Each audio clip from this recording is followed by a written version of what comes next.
السلام عليكم، عاملين إيه؟ أخباركم إيه؟ يا رب كله يكون كويس، ويكون الفيديوهات اللي باعملها عن موضوع التكميم دوّة يكون هيفيدكم، فنكمّل بقى بإذن الله. إحنا كده وصلنا لحد لمّا كنا خايفين ورُحنا عملنا العملية، واليوم كان لذيذ جدًا بصراحة يعني. كانت تجربة أنا باسطاني حقيقي، يعني أنا اتبسطت من التجربة بصراحة، كانت تجربة لذيذة.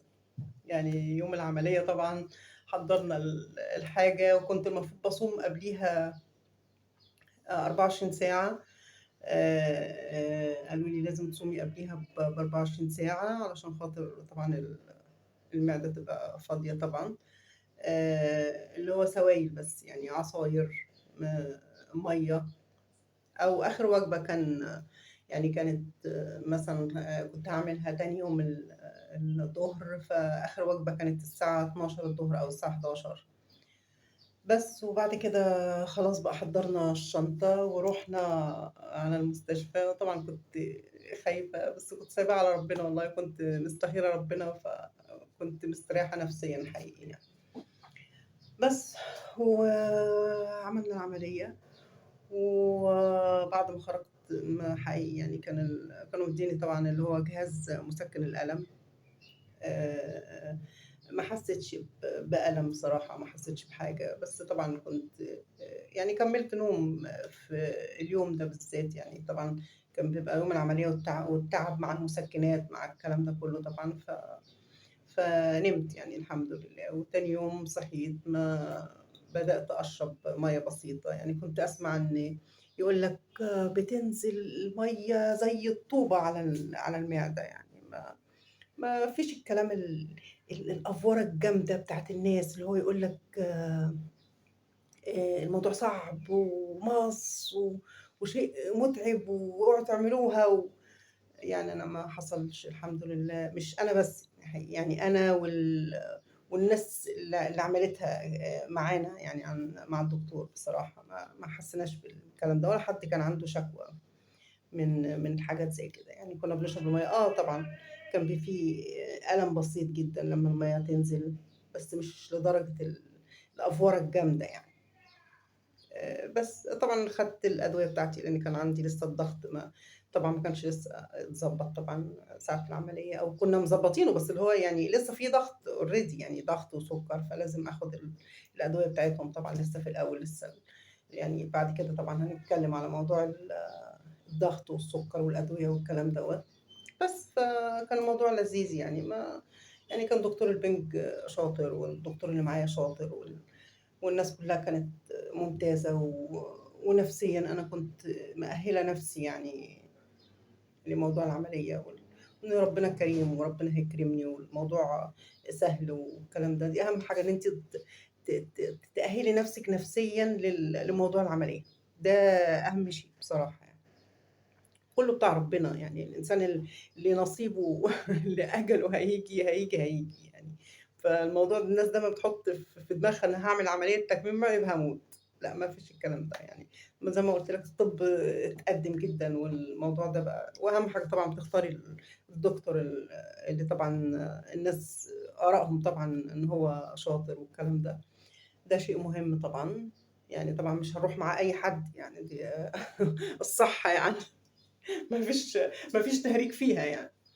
بس، فالموضوع كان أنا بالنسبة لي كانت تجربة لذيذة جدًا، واليوم عدّى حلو جدًا الحمد لله.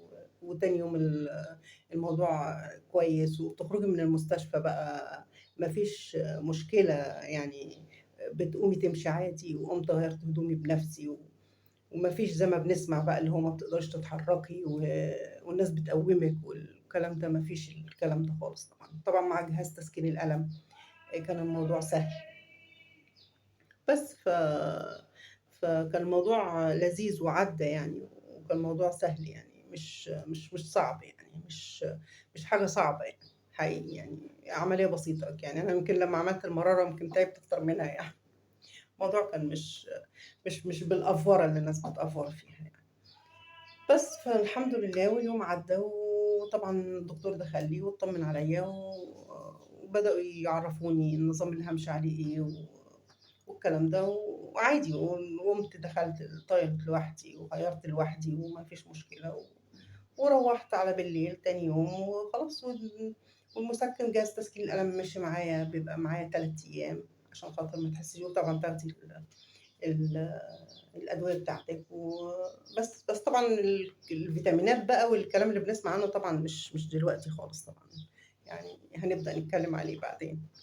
بس والموضوع مشي لذيذ يعني مش ما فيش مشكلة الحمد لله والموضوع عدّى والحمد لله، ده أهم ما في الموضوع خلاص كده العملية خلصت ونبدأ بقى نبقى يعني ممكن نقعد شوية قلقانين بقى يا المُخ بقى يودّي ويجيب، لأحسن يحصل تسريب، لأحسن يحصل ما أعرفش إيه، لأحسن يحصل نزيف، فنبدأ بقى الدماغ بقى تشتغل بقى ونبدأ نهدّي في أعصابنا وما تخافيش وربنا كريم والدكتور شاطر والحاجات اللي بتحصل ديّة، بس.